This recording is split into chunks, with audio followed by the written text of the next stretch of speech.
quick break. I just want to say thank you for all the people around the world, Jamaica, Germany, Asia, Europe, South America. Thank you for listening to Leap of Health. Thank you for the support. And remember, my book is out. You can find it on Barnes& and Nobles and Amazon. It's called Parents Are Greatest Teachers. Thank you again for all the support. And now back to our episode. Hello, everyone. This is your host, Alex Valgood, and this is Leap of Health. And today we have Ashley Drummonds. She is a certified nutritionist, personal trainer, and is training women's integrative hormone health and diagnostic nutrition. She also has been featured in ABC, iHeart Media, and Daytime. She was also in one of our probably all-time favorite shows, The Shark Tank. So that's just amazing. You're an entrepreneur. You're, I will say, a healer and everything in between. So I love that. Thank you for being here today. Thank you for having me. I've never been called a healer before, but I'll take that. Hey, I feel like if you go out there and put yourself and help others, in some sort of way, you're helping them in their healing journey. I agree with that. I like it. Yeah. So tell us a little bit about yourself and how you got to be at this point in your life. Yeah, that's a long story. So I'll give you the shorter version. So growing up, I was always super active and into a lot of the different sports. I was a little bit of a tomboy. And at the time, nobody taught anything about nutrition. Like nobody taught anything about how nutrition affects sports performance, nutrition for women, how you can really become, not just from a health perspective, but also a better athlete by understanding like carbs and protein and fats and all those things. So when I got out of high school, I wasn't playing sports anymore. And I hit kind of like a rock bottom in life where I was totally lost. I was having anxiety attacks. I was depressed. I was low self-esteem, like just no confidence whatsoever. I was skipping meals, like, the typical college stuff. Like you're just totally lost in who you are. And at that time, I was really searching. I was searching for a sense of self. I was searching for some way to just get that feeling of confidence back and connection to myself. And I could not find it in anything other than going to the gym and working out. And I started just one day a week I would go, and then 2 days a week, and then 3 days a week. And the more I went and the more I started noticing the confidence boost I was having, but not just that, it was starting to alleviate some of my anxiety from fitness. I started to get obsessed with just like, all right, what is going on here? Something is happening like to my body, but also from a mental and emotional perspective too. So I just immersed myself in things like the subconscious mind, reprogramming your mindset, how our thoughts and thinking trigger physiological things in our body like adrenaline and fear and all these things. But then I also started to piece together like how fitness affects our mental health and our emotional health. And I had those two pieces for a few years and started working as a personal trainer with a lot of clients. And then in my late 20s, early 30s, I got way more into nutrition for my own health, mostly because like there was some stuff going on with like hormonal imbalances from estrogen and cortisol that every time I would go to an OBGYN or a doctor, they were so fast and want to just like, here's some birth control. Like, that's the answer. We'll just stop your hormones altogether. I had been on birth control before and I just was not comfortable with how it made me feel. And I mean, I had to have gone to like 4 or 5 different doctors who just kept saying the same thing. And I'm like, the body doesn't just naturally get out of balance. Like there's got to be something that is doing this. And so I started seeing naturopaths, I started seeing functional medicine doctors, and really doing a ton of research of understanding more just how the body worked as a whole which ended up complementing a lot of the stuff that I had already learned in fitness and in mindset stuff. That I mean, I began my own healing journey. I took a lot of courses and certifications through integrative hormonal health for women, understanding how our hormones are actually like kind of our gauge for how well we are taking care of ourselves, learning a lot about holistic nutrition and the carbs and fats and protein ratios that each of us need individually. So it's really been, I mean, honestly, like looking back at like the things I had to go through in life that kind of led me to this, it's been an interesting journey of how it's all come together. So now what I do and what I'm super passionate about is just sharing all the stuff that I've learned over the last 15 or so years of helping other people, not just with like nutrition and healing their bodies, but like really just tapping into the power that we all have inside of ourselves with our minds, with understanding like what we were talking about before this of just like connecting to the greater sense of source that we all have, but also connecting to our sense of purpose. So now here I am. That's basically what I do is I work with people on like cleaning up their nutrition and their fitness, but also working with them on their mindset and meditations to really get them in alignment with who they feel like they came here to be. So that's kind of the short version. Hey, no, that's amazing. I feel like sometimes we go through our own healing journey and we find ourselves with the questioning, and then Mm-hmm. we end up just diving in and becoming something else. And that's Yep. great because now you're here, you're helping a lot of people, you're understanding what's going on. And today we're going to be talking about hormones. It's a big, big topic, but I feel Yeah. like we need to understand a little bit, at least like an overall of how they work. Because I feel like, um, one of the things that you mentioned is that you're trying to see the mental and the physical and how everything works together. I had Mm-hmm. one of my guests saying we're a whole system. Right. You can't not see only your hand or only your anxiety or only your pancreas or your toe. Yep. Everything is connected to everything. So in a sense, we have to see a whole system and try to um fix the whole thing or try to resolve everything as a whole and not just, you have mental issues, go and do some thing for that.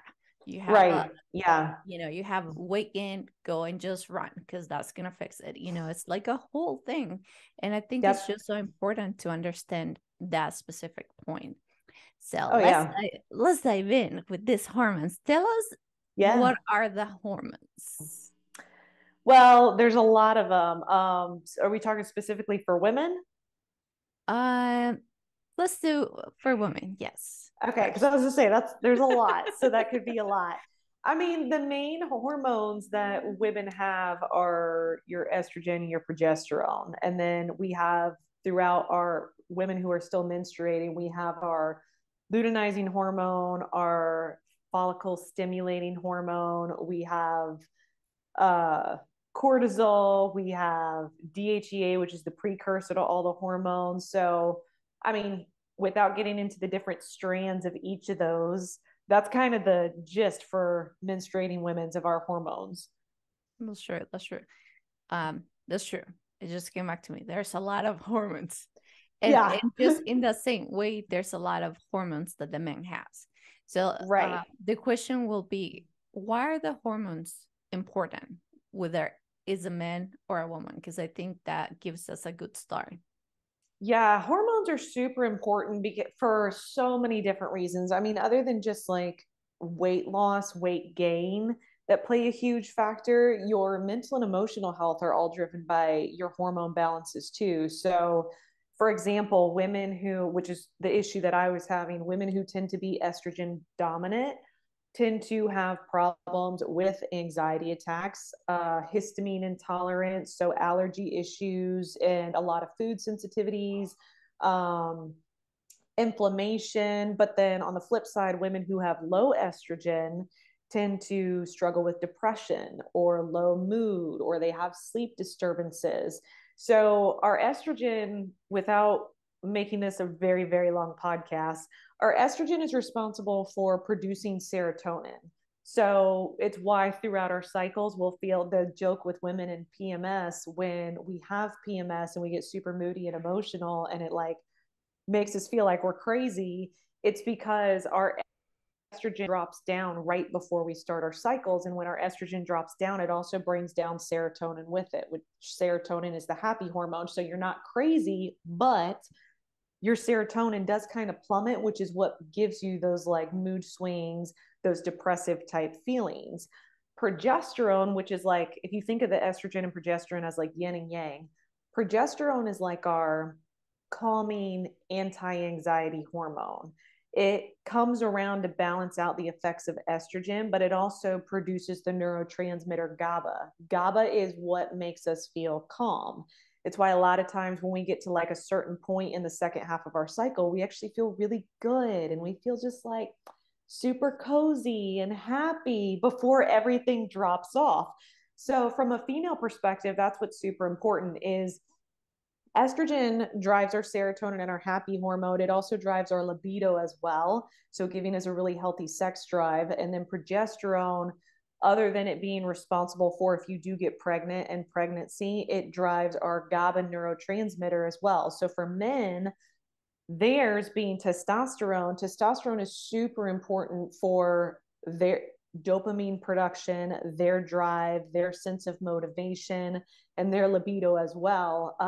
To get into like kind of a little bit of a nutrition perspective from this, a lot of times what happens is people come to me for weight loss and then we start doing some of their blood work and their lab work and find out that they're either way under fueling, so they're not even getting enough food to produce enough hormones, or they've been in such a chronic state of stress that their cortisol ends up getting so high that it throws their hormones all out of balance. So hormones, both men and women, from a mental and emotional health perspective is super important just for your overall well-being. But from a health perspective, it's important for your immune system. It's important for maintaining a healthy body weight, for your sleep, regulating things like cortisol. So it does a lot of different things, which is why going back to the beginning of the story with like doctor solutions of just hormone replacement, that doesn't fix the bigger picture of what would be causing the issues to begin with. So it's super important. Mm-hmm. And it's good that you mentioned too, like it could really sometimes you might have this mood change at all time, whether you're a man or a woman, and be like, well, I'll just have depression. The end. Right. Right. And it's like, wait, well, no, you do have a body and hormones and everything that it's working inside you. And let's check on that. What are some of the maybe signals or things that people might be experienced that that might be a good point to be like, oh, maybe I should go check myself up just to just to check that my hormones are in balance, and it's just rule out that that's not what is causing me to have all these really bad mood swings or whatever. Yeah, so for women, your menstrual cycle can tell you a lot. I mean, typically, if you're in a perfect cycle where you have minimal stress, your nutrition is perfect, you have downtime, you're sleeping perfect every night, like, right, none of this is like really what we experience. But if you happen to have that, then you really shouldn't have any PMS. You should have like a normal balance of estrogen and progesterone, and then your period comes and it just, you have your monthly bleed. There's no precursors to that. That's in the like dream world. When you have a little bit of an imbalance, though, some of the issues are from a PMS standpoint, if it's extreme being, so for it to be considered PMS, hormone related, it would be happening 5 to 7 days prior to the start of your period, because that's when you have a lot of the fluctuations. So if you're having issues like breast tenderness, sleep disturbances, extreme anxiety, extreme low mood, water retention, lots of bloating. And I'm not talking like a little bit is kind of expected. But if it's extreme to the point where like it's disrupting your day, that is probably going to be something that's a hormonal imbalance. One of the other things that has come up more is the whole histamine intolerance and allergy thing. So on the flip side, like for example, I feel great the week before. I feel fantastic the week before.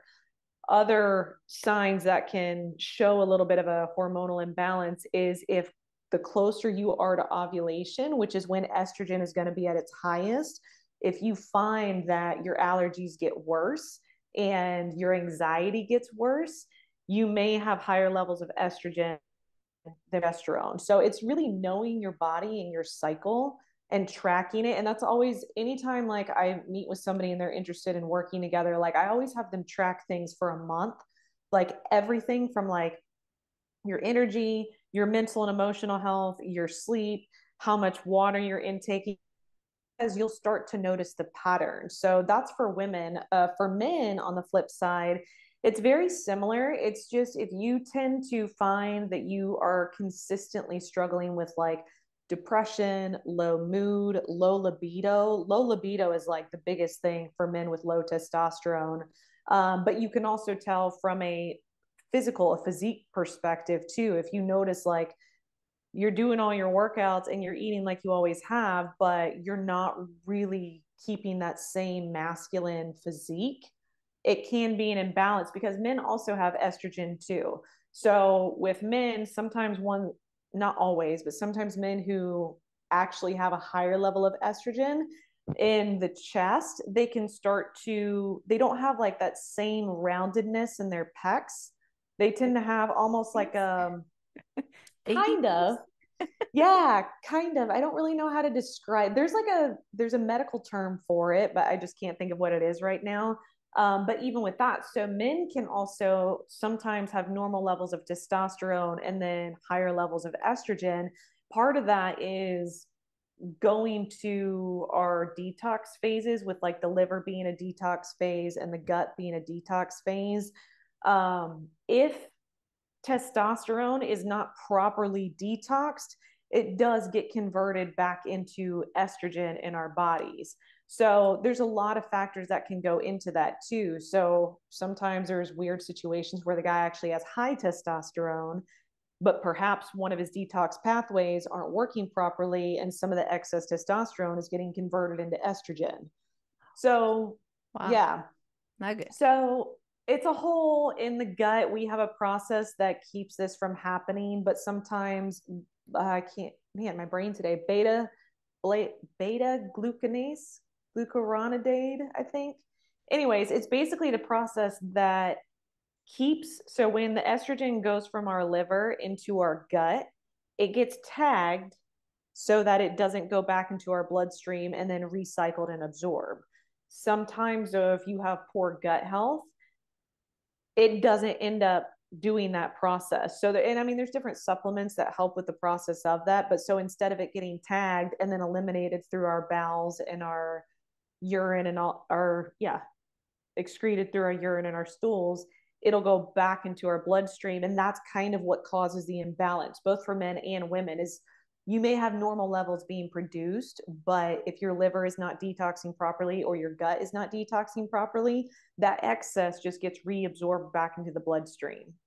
Mm-hmm. So those are some of the signs and symptoms. They're very similar. And I mean, it's nothing severe if you have like 1 day or 2 days that are off, but if you notice every single month with tracking your patterns that these symptoms happen at the same time, that's probably a good indicator that there might be an imbalance going on. And it's always good to just check it out. You can find a physician that can help you out with that.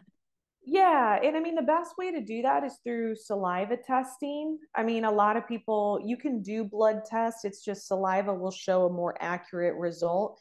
And the positive thing about that is like, if there's an imbalance, like anybody listening, if there's an imbalance, it's not like a massive concern. It's something you want to correct, but it just means like, okay, so there's a couple things that your body is not functioning optimally. So you want to support those things and balance it out. And sometimes it can just be a nutritional deficiency. Sometimes you don't have enough of B vitamins or amino acids or the right gut bacteria to do all that. But yeah, you get it checked out and then you just work on cleaning up the different pathways to make sure everything's working right. Mm-hmm. Yeah, for sure. And I like that you touch on the very important point.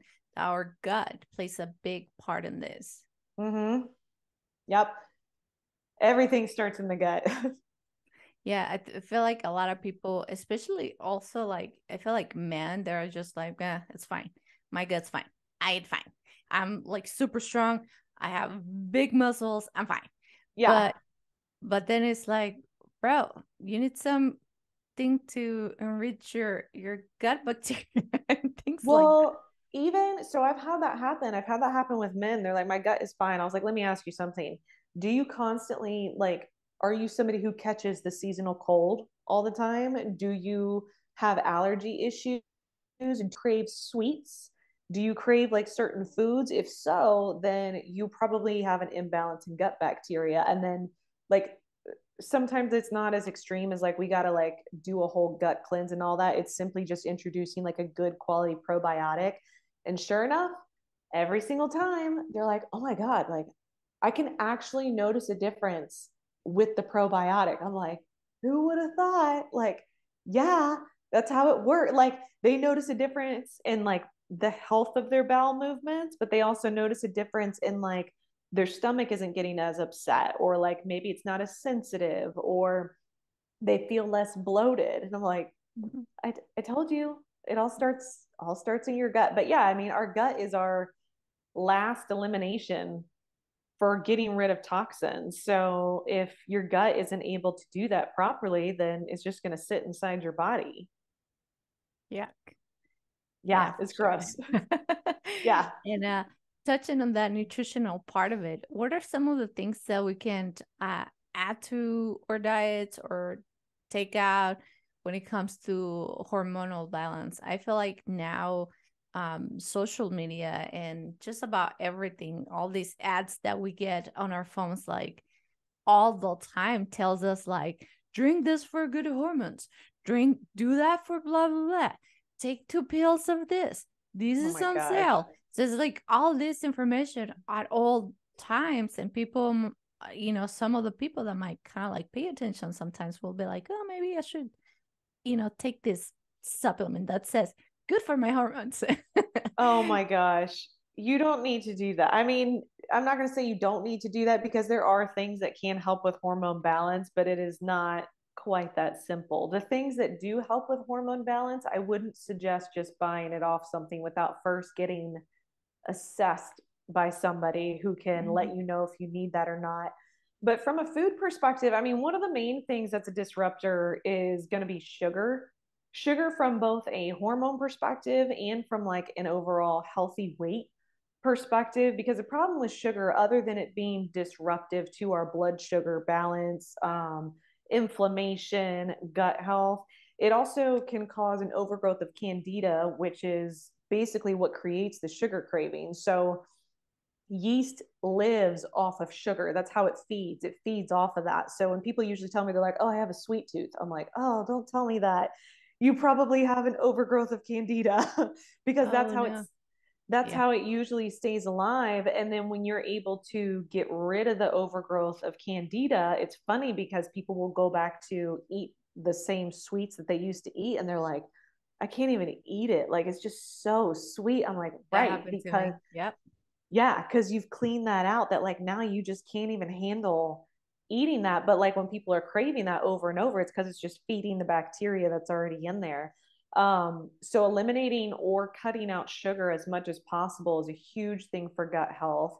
Cutting out processed foods. So processed foods obviously being packaged foods because they're going to have higher levels of histamines, they're going to have higher levels of additives and artificial chemicals and things like that in it. um, Really, I mean, getting good lean protein. So your gut and your liver both need amino acids that come from protein sources. That's part of how they function well. So getting lean protein being like chicken breast, it, obviously organic, chicken breast, turkey breast, salmon, wild salmon. Eggs are a great source of protein too. But then making sure you're switching your carbohydrates to carbohydrates that are packed full of fiber and or vitamins and minerals. So a lot of people don't realize like fruit and vegetables are also a source of good carbohydrates that are packed full of really good nutrients. But then you have things like quinoa and oatmeal and sweet potatoes and brown rice that are really packed full of fiber that are going to help with your gut health as well. So, I mean, without getting super complicated, the best thing for hormone health with gut health is eating whole foods and well rounded. Don't eliminate like no carbs or no fat or anything like that. Like, eat a balanced nutrition of lean proteins, complex carbohydrates, and healthy fats at every meal. And what that does is it gives a good, diverse bacteria culture for your gut. And I mean, the more diversity, the better it's going to be. Yeah, for sure. And then what are your thoughts on fruits? Because people might be like, well, I eat a lot of fruit. What am I going to do now? Yeah, I mean, the best fruits are the ones that have less sugar. So your berries are going to be lower in sugar. Apples are a great kind of fruit to have. Unripe bananas are really good. And then from there, you kind of get higher in the sugar content.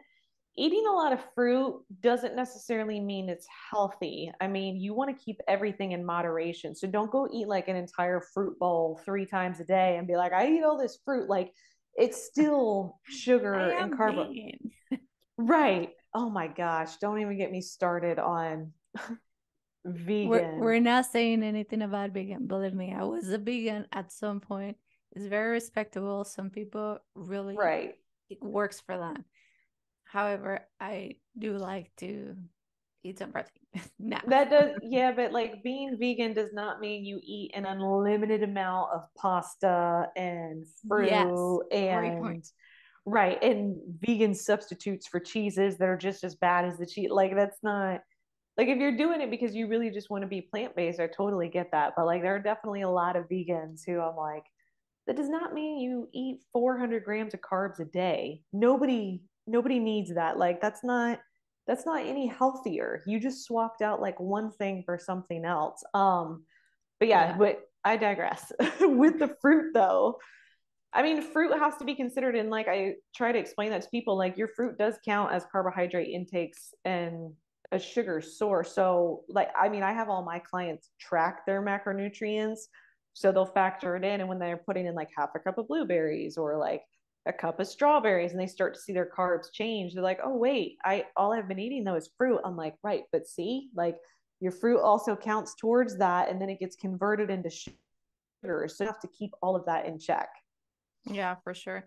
And I think that's like a really great point you made, because I feel like, we are at this point of like, okay, I want to get healthy, and I'm going to make some changes, and I'm going to eat organic, and I'm going to do all this.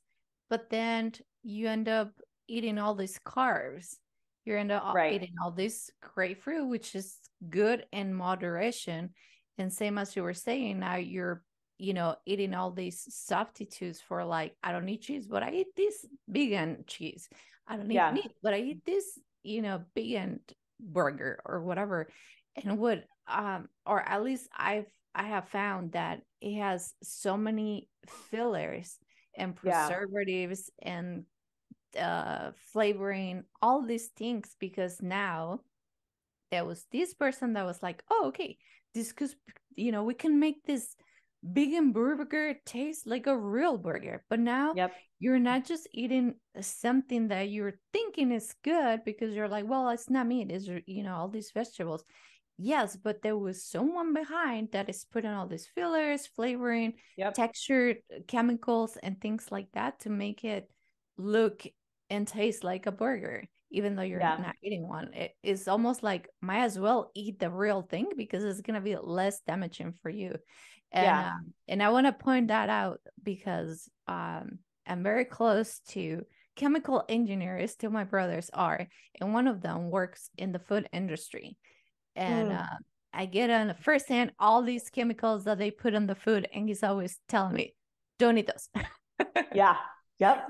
because they're super, super bad for you. It's something foreign to your body. Your body's not going to process it, and it's going to process it in a really crazy way that we don't even know how. Yeah. Yeah. I agree So, with all that. yeah, for sure. So I think those are like super really good points made. Um, can you give us some tips before we go on how we can make our hormones healthy in different ways, whether it's food, exercise,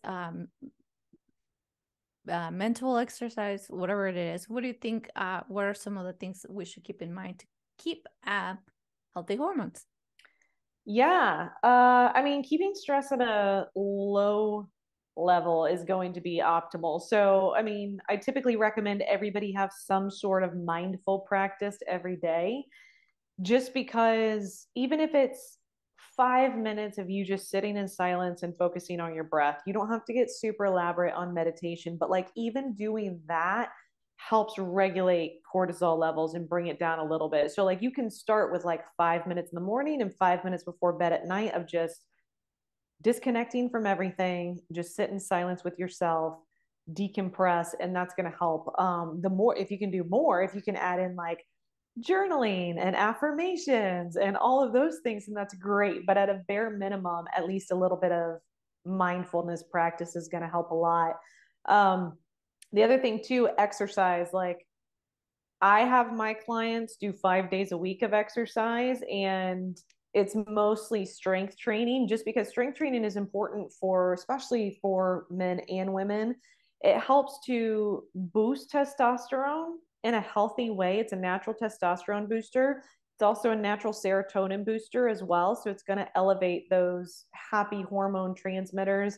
It helps metabolize cortisol. It helps metabolize and detox any kind of toxins in your body. So if you can't handle 5 days a week of like strength training, aim for a minimum of like 3 days. And then even, I don't care if your strength training is yoga, if it's body weight, whatever it is. And then getting outside and just taking a walk counts too. Like anything you can do to move your body is going to help a lot with regulating hormones.